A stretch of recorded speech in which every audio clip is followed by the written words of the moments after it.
Hello viewers, আসসালামু আলাইকুম। খেতে তো ধান পালাই হয়েছে, ধানের বাজারের মধ্যে আটকেছে কারা।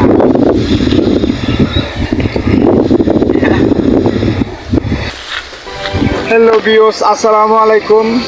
আমি আছি আপনাদের সাথে নাজমুল ইসলাম বাবু। এখন আমার ক্ষেতের মধ্যে বীজ দিতেছি। ক্ষেতের মধ্যে অনেক পোকামাকড় আক্রমণ করেছে।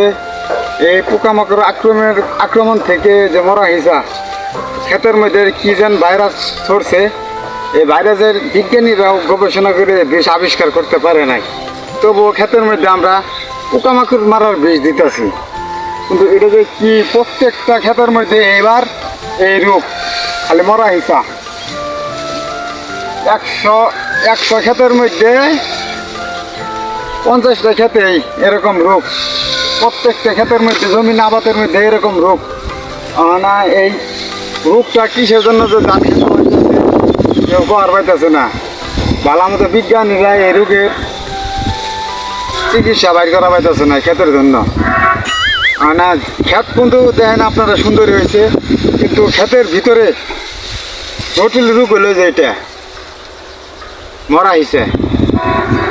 তারপরে দেখি এবার বীজ দিতেছি, যদি বীজ দেওয়ার পরে যদি মরা হিসেবে কমান যা, পোকামাকড় যদি মরে, এখানে বীজ দিতেছি, দেখতে থাকেন।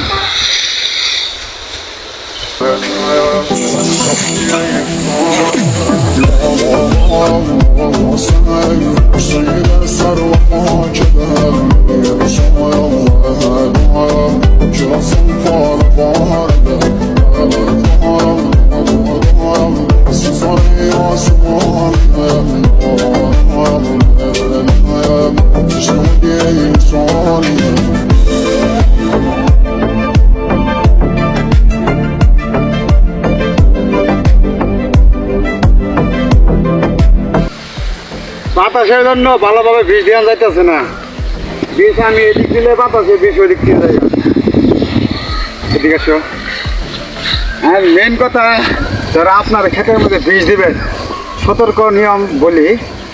প্রথমে মাস্ক ব্যবহার করবেন, তারপরে গ্লাভস দিবেন বা হাত মোজা পরিধান করে হাইরা তারপরে ক্ষেতের মধ্যে আপনারা সুন্দরভাবে বীজ দিবেন।